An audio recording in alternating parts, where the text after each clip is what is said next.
Bonjour à toutes et bonjour à tous, auditeurs, auditrices de FDL.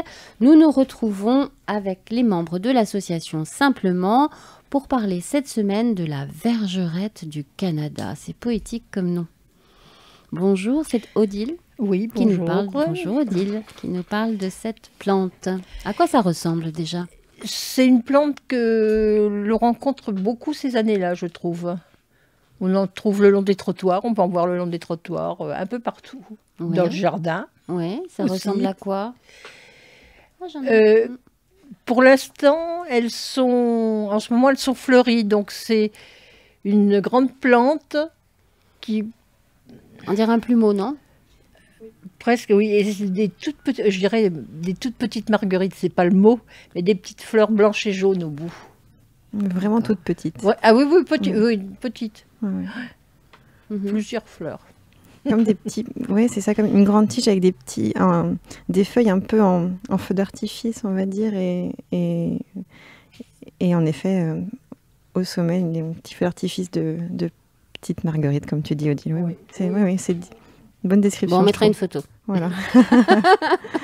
C'est dur de décrire... Non pas que votre description soit mauvaise, mais c'est confirmé. C'est compliqué, hein. C'est compliqué. Oui, parce qu'on disait tout à l'heure, hors antenne, que effectivement, il faut quand même toujours faire très attention aux plantes que vous ramassez. C'est jamais anodin et ça peut être dangereux. Donc, faites bien attention. Il y a des applications pour ça. Vous les utilisez, les applications sur votre téléphone? On prend la photo.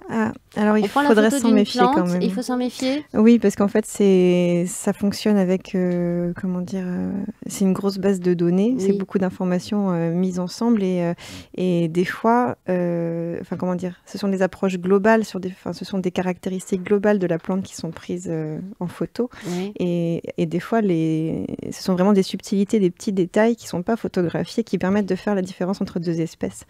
Et donc des fois, même si sur PlanteNet, par exemple, il y a 90% de chances que la reconnaissance soit bonne, il faut quand même s'en méfier. Voilà. D'accord. Donc, c'est super pratique, hein, je ne dis pas le contraire. Comment on fait alors pour avoir confirmation? Comment être sûr? Il faut prendre notre petite loupe. Il faut apprendre et puis apprendre à repérer vraiment tous les détails de la fleur. Oui, avoir une petite flore sur soi. Après, c'est l'expérience qui parle ou les sorties botaniques, c'est ça.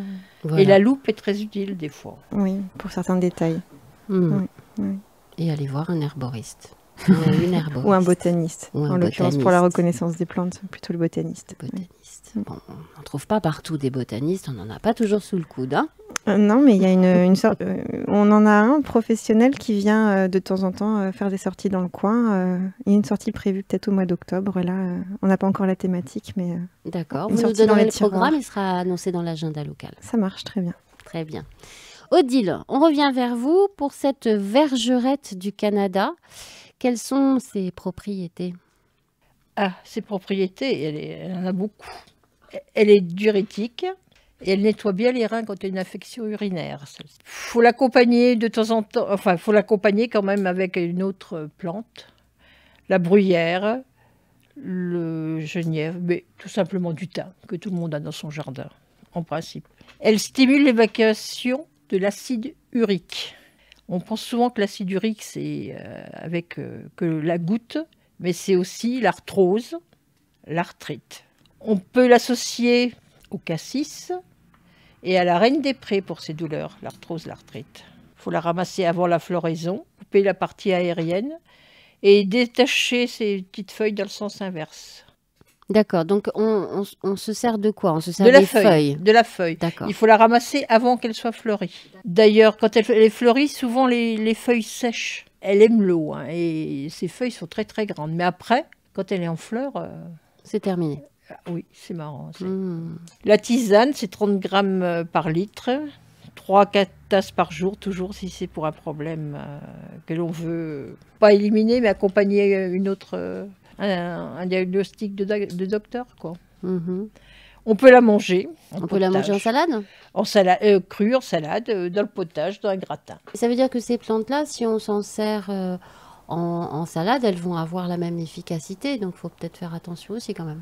Les plantes sauvages, on les utilise toujours en petite dose dans une salade, hein. On en Ouais. met plusieurs, mais plus petite dose. D'accord, quelques feuilles dans une salade. Voilà.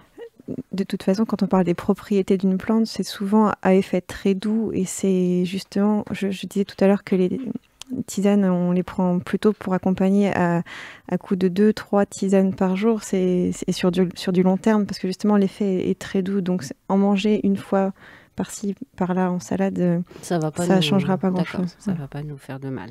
Très bien. Pourquoi ça s'appelle la vergerette du Canada?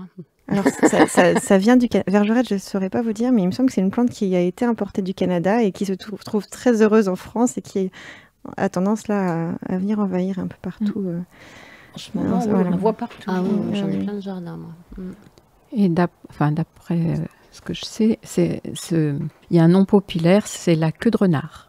Ah oui, Donc ça parle un petit peu quand on voit la forme de la plante. oui, oui, oui. Alors, on parlait des petits détails pour pas la confondre avec une autre plante.